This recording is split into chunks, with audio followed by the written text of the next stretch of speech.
We're on a mission.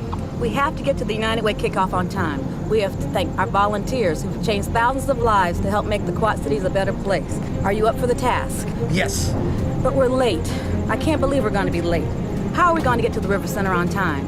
It's classified. I could tell you, but I'd have to kill you. Really? Okay, actually, I have a plan. Wow, this is not what I was expecting. We're changing the QCA. It's a big message. Let's tell it in a big way. I feel the need. The need for speed.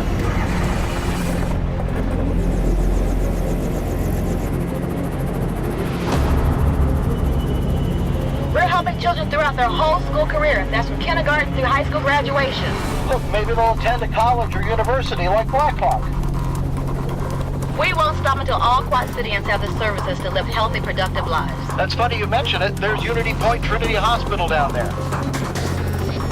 We have so many outstanding community banks here in the Quad Cities. We really do, and our support is helping Quad Cityans invest their money into their own and to this community's future.